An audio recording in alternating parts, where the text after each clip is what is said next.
A very warm welcome. Today we have with us Mr. Partha Iyengar, who is a distinguished VP Analyst at Gartner. A very warm welcome, sir. Thank you for joining at CXO TV. Thank you. My pleasure. Thank you, sir. Now, before we talk more into the discussion of the Board of Directors Survey 2024 and the return to growth, we would love to hear briefly about you. If you can share some insights with us, CXO TV audience, how your journey has been over the years, it would be great to know, sir. Okay. So I've been with Gartner for about 33 years now, and actually started Gartner in India back in 96. So most of my career before that was in the US.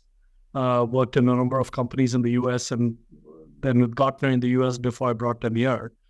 Last 33 years I've been with Gartner. Yeah, it's been a long year of journey and definitely a wonderful one. And, when we talk about this Gartner Board of Directors survey, could you actually provide some of the overviews and the key findings from the 2024 Gartner Board of Directors survey, particularly focusing on how exactly the boards are navigating post-pandemic? So one of the biggest areas of finding, and that is consistent with what we saw last year, which was really the first full year after the pandemic, was boards expect that the uncertainty will continue, return to a stable, whether it's an economic environment, geopolitical environment, customer environment. They don't expect that stability to come anytime soon.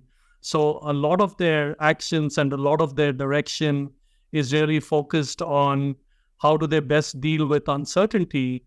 And even with all that uncertainty, how do they put plans in place to return to growth or accelerate growth? That's one of the key findings. Absolutely. So, what has emerged out as the, top priorities for the boards in 2024, and how exactly have these priorities evolved compared to the previous years? So the first priority in terms of dealing with uncertainty is to improve their risk management capability and also actually be willing to take more risks. If you think of boards historically, they are very conservative, very risk averse. But in this environment where there is no perfect information that they can get before they make decisions, they recognize that they need to be able to make decisions with imperfect information, which obviously creates an environment of risk. So the first key finding is that they're willing to increase their what we call risk appetite in order to deal with that uncertainty. The second finding, again related to the uncertainty, which is the broader context, is that they are increasing their digital business focus and digital business investments. The premise being that with a higher level of digital business maturity, they will have greater business agility in order to course correct, in order to go in different directions based on what's happening in the market, what's happening with the economic conditions, or even with their customer base. That's the second key finding. The third key finding really has to do with ESG, or actually more specifically sustainability and DE&I, diversity, equity, and inclusion. We see that continues to be a key area of investment for boards, even though we're seeing a slight change from past years where boards are looking more closely at their external stakeholders being the rating agencies, the regulators, some of the investors like the asset managers, and even employees as a stakeholder or society as a stakeholder. And that is directly influencing whether a company increases its investment or is looking to decrease its investment. So those would be the three key findings. They've been pretty stable, I would say, from past years to this year. The risk management one has actually increased substantially from last year to this year. The other two have been fairly stable.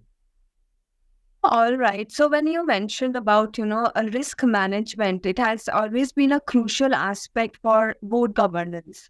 Mm-hmm. So what were the notable insights regarding the board's expectation in terms of this risk management, and how can CIOs and digital business leaders across actively contribute to enhancing such kind of risk management strategies? So there are a couple of different things. One is helping boards quantify risk, because risk management is a fairly nebulous concept otherwise. So here we are helping CIOs with, we have a framework that actually helps to quantify, like a maturity model scale 1 to 5, what is the risk appetite of the board, of the executive leadership.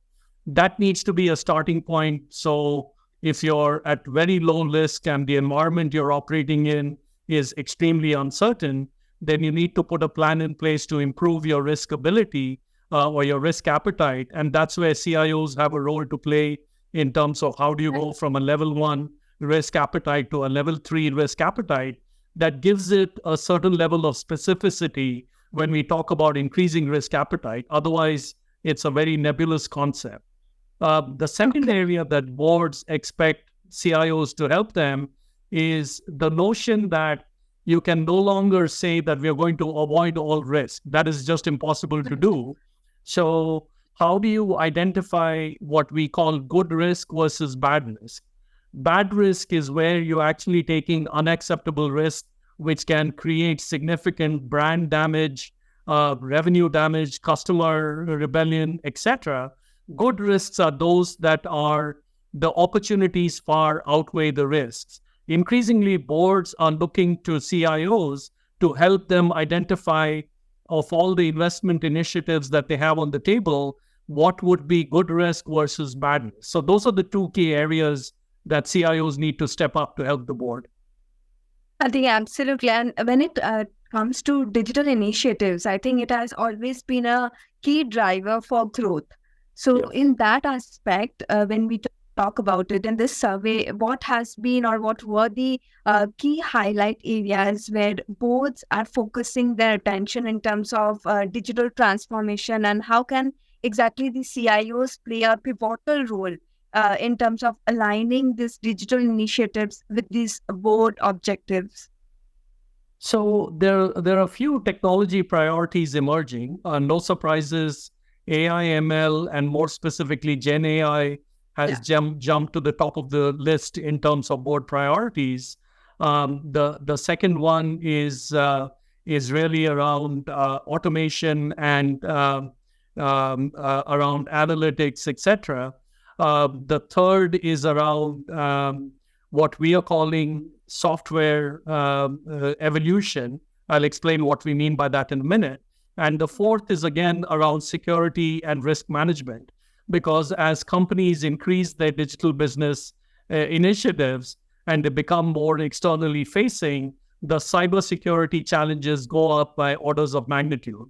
So those are the top 4 priorities that boards have outlined from a technology perspective.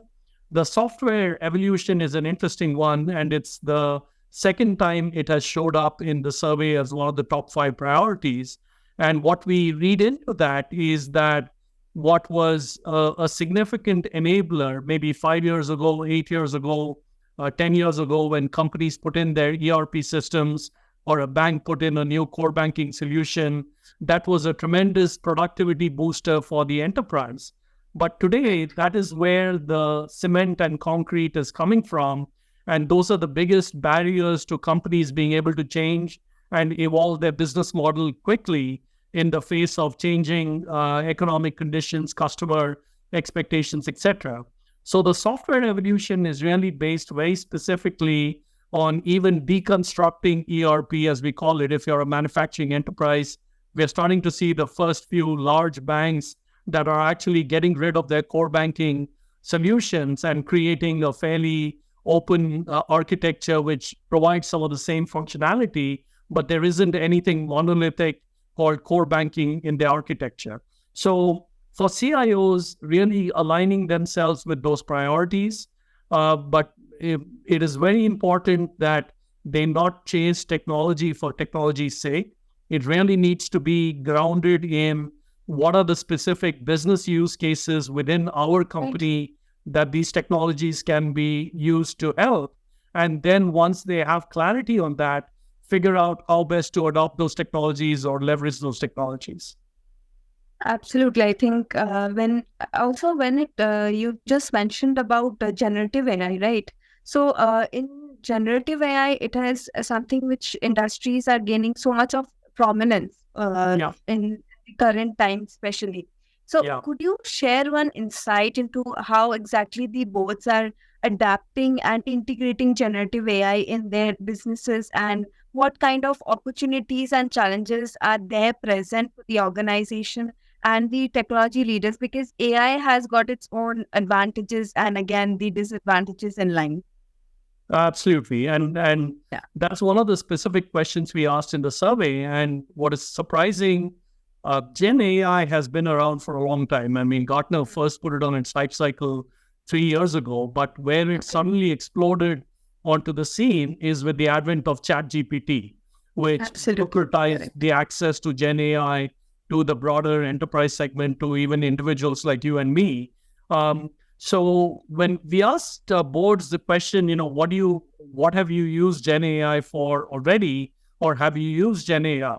What is surprising is that 11% of boards claim that they've already used Gen AI to transform their business model or even enter new business segments. So this is where you can extend that using Gen AI to say if these are our skills and capabilities, and this is where it really depends on how much data you have within the organization that can be used to create these large language models that actually feeds the Gen AI, the Gen AI insights or conclusions. It could be as complicated as saying if these are our skills, which are the other industries we should be looking at, or how can we create transformation of the business model. So boards telling us they have used that Gen AI capability in order to actually effect that transformation. 11% of boards. 7% of boards tell us that they've used Gen AI to actually optimize the business environment. When we talk about digital business optimization, we call that internal operational excellence. So really streamlining processes, improving operational costs, improving the customer experience. All of those are optimization characteristics. So 7% of boards tell us they have already used Gen AI to improve in all of those areas, which is pretty, significant and quite impressive. Absolutely. I was about to, talk about that. It's pretty impressive to see such significant numbers coming up. And you also did mention about one segment in terms of the top priorities, which is social diversity, equity, and inclusion. So when it actually comes to social diversity, equity, and inclusion initiatives, which are actually increasingly becoming a focus area for both. Mhm. So, in that term, what insights have emerged from the survey regarding the both expectation in the realm of social diversity and equity inclusion initiatives? If you can highlight that, and with that respect, we have seen that the CIOs, how exactly the CIOs are actively contributing to these advancing initiatives and understanding the organization's business as well. Right, right. So D&I is very important, and it actually is playing out at multiple levels within an organization, even starting at the board level. So there are many boards now looking at board composition and saying, do we have, whether it is gender or nationality or ethnicity, do we have the right mix of representation at the board level? I would say this is a very recent phenomenon, just that we are seeing in the last 2 years, and then it comes down from there to even executive leadership. Do we have, again, the same mix of diversity in the leaders, or all, if you're talking about the US, are they all white males, in the C-suite? We don't have any females. We don't have any diverse people from diverse ethnicity, etc. And we have similar issues emerging in India as well. Though, to be honest, I think the lack of diversity in India is predominantly gender based. Do we have enough ladies in at different ranks? We don't have as Correct. much of an ethnic diversity from a corporate perspective in India. But so it comes down to that, and then it comes down to the enterprise in terms of promotion opportunities for different segments of the population. Is there fairness in that? Is there equity in that? If someone is coming from a disadvantaged background, Are we giving them the right support so they have an equal opportunity to progress within the organization? All of these are initiatives. In fact, many companies are now establishing dedicated DE&I groups within the company whose only job is to track and work on these issues. The CIO has a large role to play in this, right from tracking that data, providing the dashboards, providing the scorecard, if you will, on DEI at different levels of the organization. And in some cases, and this is where AI increasingly will play a part, what are some of the strategies to even improve if in some areas the organization is weaker than it should be, even providing guidance based on looking at the data, looking at external patterns, societal patterns, what the organization can do to create that balance. That's really where the role of the CIO is coming to the forefront. So, for CIOs and such digital business leaders, understanding and aligning with this board objective has been really crucial. So, what strategies do you actually recommend for these technology leaders to ensure the alignment with board's priority and as well as drive the successful initiatives that contribute to the overall growth agenda of the organization as well? So the first is just understand what the board priorities are. And that's where I think our board survey is giving a lot of information to our clients. It's one of the biggest consumed elements of research in our organization. So first is understanding what the priorities are. Second is mapping that to what they are currently doing, and if there's some adjustment of priorities needed, be able to do that at a strategic level. The third, and this is probably the weakest area, not many CIOs, or probably the minority of CIOs, engage with boards regularly, on a monthly basis or a quarterly basis. So at a very personal career level, even figuring out how they can engage more with the board. If they report to the CEO, then going to the CEO and saying, hey, I'd love to get some face time with the board, maybe presenting on technology to the board every quarter, start on a quarterly basis, because the engagement with the board is what creates that virtuous cycle, if you will, of understanding. It's fine to look at a survey and say, okay, these are the priorities. But again, different boards will have different, slight tweaks on the priority, etc. And you can only get that by regular interaction with the board. So that is probably the biggest area of evolution or improvement in a CIO career that I would recommend, is figure out avenues to get in front of the board, interact with the board more often. If you can have like a regular, you're on the calendar of the board every quarter to provide an update or do some education on digital business, nothing like it. So those are the three things that I think CIOs need to do effectively. Thank you, sir. I think it has been a great discussion with you and talking in length more about the Board of Directors survey. And you have put forward few suggestions as well for the CIOs. We are really grateful for you to come into this platform of CXO TV and sharing your insight. It has been a really lovely discussion with you. Thank you. I've enjoyed the discussion, and thank you for having me. All the best. Thank you, sir. Thank you. For more updates from CXO TV, please like and subscribe to our channel.